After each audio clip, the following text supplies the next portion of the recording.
अस्सलाम वालेकुम स्टूडेंट्स, आज के लेक्चर में हम unique properties of human language study करेंगे। लैंग्वेज की प्रॉपर्टीज़ को एनालिस्ट करते हुए हमारे पास बहुत से फीचर्स आते हैं, लेकिन पहली 6 प्रॉपर्टीज़ जो आप पढ़ेंगे बहुत अहम हैं, जो कि जॉर्ज यूल ने अपनी book the study of language में लिखी हैं। इनके अलावा हॉकेट की भी लिखी हुई कुछ प्रॉपर्टीज़ हैं जो कि उसकी बुक में मौजूद हैं, उनको भी हम थोड़ा बहुत डिस्कस करेंगे, जिनमें ये जॉर्ज यूल की 6 प्रॉपर्टीज़ भी शामिल हैं। सबसे पहले जॉर्ज यूल की बुक में से 6 प्रॉपर्टीज़ ये हैं: displacement, arbitrariness, productivity, cultural transmission, discreteness and duality. The first one is displacement. With the help of language, man is perfectly capable of referring to past and future time as well as to the locations. This property of human language is called displacement. It allows users of language to talk about things and events not present in immediate environment. Animal communication is generally considered to lack this property. यानी कि ज़ुबान की मदद से इंसान अपने future, past और मुख्तलिफ जगहों की बात कर सकता है। इस प्रॉपर्टी को डिस्प्लेसमेंट कहते हैं। इसी प्रॉपर्टी की वजह से हम उन चीज़ों या इवेंट्स की बात कर सकते हैं जो प्रेजेंट में मौजूद नहीं होती, यानी कि हम पास्ट की बात कर सकते हैं, हम फ्यूचर की बात कर सकते हैं। और एनिमल कम्युनिकेशन में ये प्रॉपर्टी लैग करती है, यानी एनिमल्स में ये प्रॉपर्टी नहीं होती। मगर कुछ जानवर जैसे कि एलिफेंट की माजी की याददाश्त बहुत ज़्यादा होती है, मगर एनिमल फ्यूचर या अनसीन चीज़ों को नहीं सोच सकते।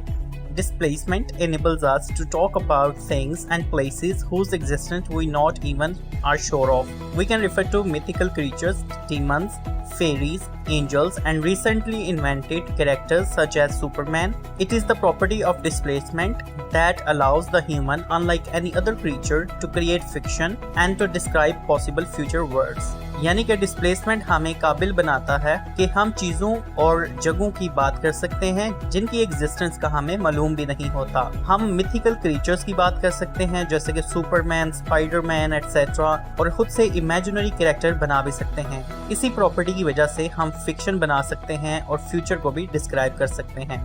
The second is arbitrariness. This means that there is no necessary connection between the form and the signal and the thing being referred to. For example, something as large as whale can be referred to as by a short word. Similarly, there is no reason that a 4-legged domestic canine should be called a dog, not a chain or parrot or engine.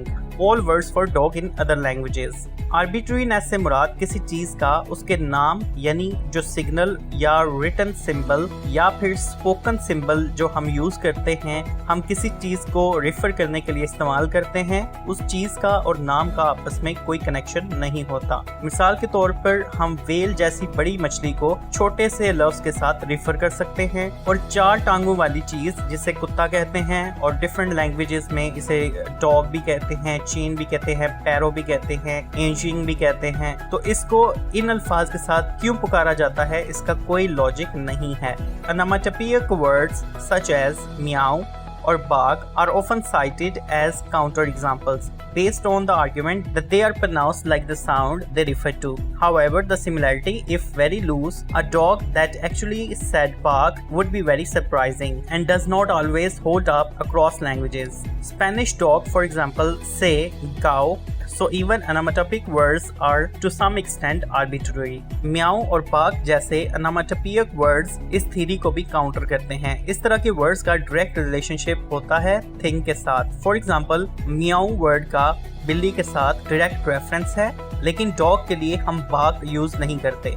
Dog actually bark नहीं कहता, लेकिन उसके लिए हम बाक word use करते हैं। तो ओनोमेटोपोइक वर्ड भी आर्बिट्ररी हैं, यानी किसी चीज का साउंड या किसी चीज का जो लफ्ज होता है वो उस थिंग से डिफरेंट होता है। इसकी एक और एग्जांपल अंडरस्टैंडिंग के लिए कि अगर फॉर एग्जांपल बिल्ली को कुत्ता कहा जाता और कुत्ते को बिल्ली कहा जाता तो आप कहते कि बिल्ली भौंक रही है, तो हमें ऑकवर्ड भी ना लगता। लेकिन चीजों को जो कहा जाता है इसका कोई रेफरेंस नहीं होता। The next is productivity. This means that human languages allow speakers to create novel, never heard utterances that others can understand. यानी प्रोडक्टिविटी लैंग्वेज की ऐसी प्रॉपर्टी है जिसकी वजह से हम नए यानी नॉवल सेंटेंसेस बनाते हैं। स्पेशली बच्चा जब लैंग्वेज सीखने के अमल में होता है तो ऐसे सेंटेंसेस बनाता है जो बच्चे ने कभी सुने भी नहीं होते। With adults, new situations arise or new objects have to be described. So the language users manipulate their linguistic resources to produce new expressions and new sentences. This property of human language has been termed productivity और creativity और open mindedness. Adults के लिए नई situations आती हैं और नए objects मिलते हैं जिनको अडल्ट ने डिस्क्राइब करना होता है। तो लैंग्वेज का यूजर लिंग्विस्टिक रिसोर्सेज यानी कि उसके पास जितने वर्ड्स होते हैं, जितने मीनिंग के रिसोर्सेज होते हैं माइंड में, उनको वो मैनिपुलेट करके यूटिलाइज करके नए एक्सप्रेशंस और नए सेंटेंसेस बनाता है। इस प्रॉपर्टी को प्रोडक्टिविटी कहते हैं। एनिमल्स में प्रोडक्टिविटी नहीं होती। एनिमल फॉर एग्जांपल अगर आप पैरट को एक वर्ड सिखा देते हैं या फॉर एग्जांपल आमतौर पे सिखाया जाता है मियाँ मिठू चूरी खानी है, तो वो ये नहीं कह सकता मियाँ मिठू ने चूरी नहीं खानी, ठीक है। वो खुद से क्रिएट नहीं कर सकता, लेकिन ह्यूमंस खुद से क्रिएट कर सकते हैं। यानी अगर एक बच्चे को सिखाएं ये मिल्क है और उसे साथ में बताएं और मैंने पानी नहीं पीना, तो वो खुद से सेंटेंस बनाएगा मुझे मिल्क नहीं पीना,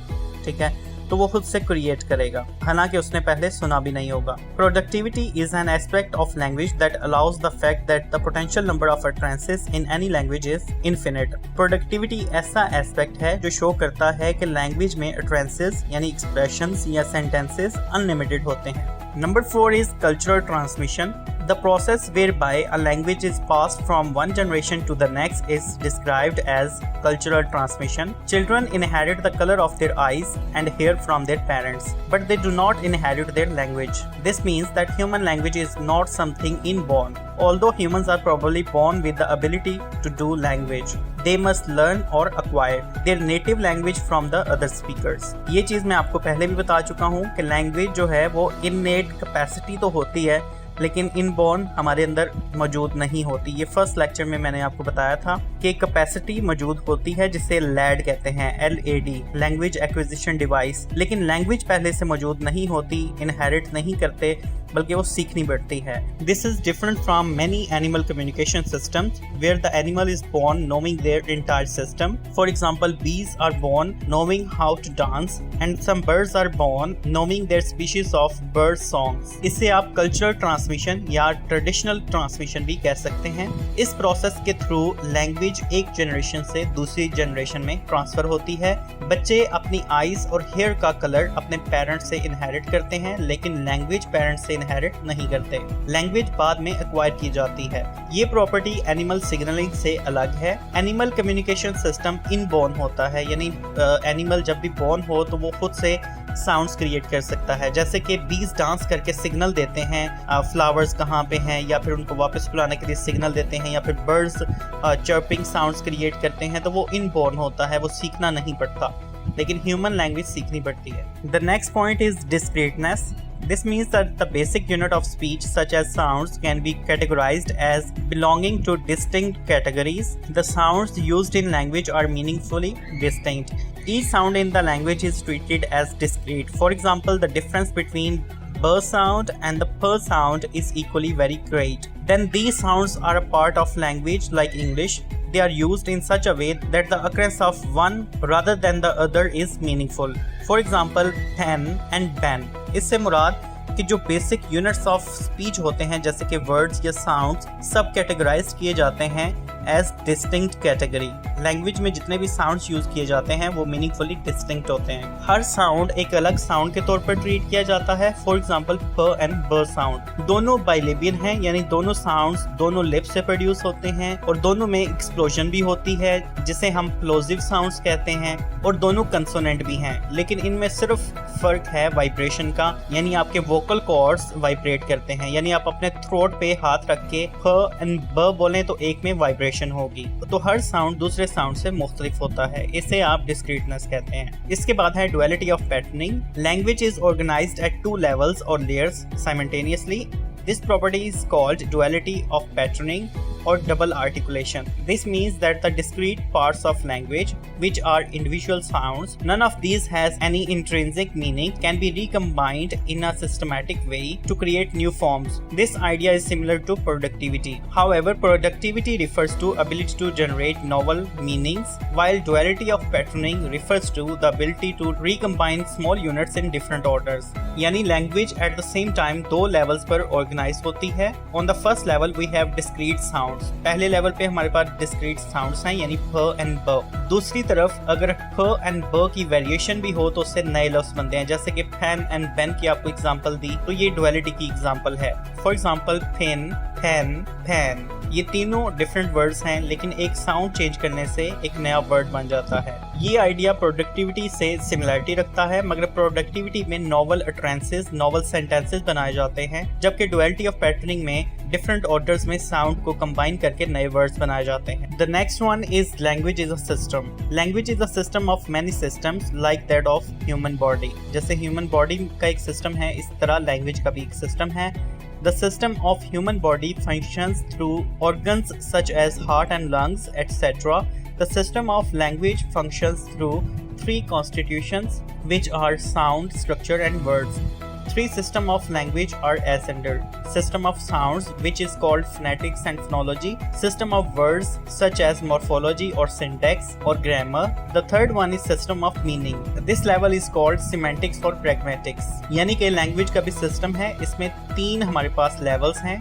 सबसे पहले साउंड्स हैं, साउंड्स को कंबाइन करके हम फिर वर्ड्स बनाते हैं और उसके बाद वर्ड्स को ऑर्डर करके हम सेंटेंसेस बनाते हैं, ये सेकंड लेवल है। और थर्ड लेवल में हम मीनिंग्स को स्टडी करते हैं। The next one is language is verbal और sound. Language is an organisation of sounds of vocal symbols produced from the mouth to convey meaningful message.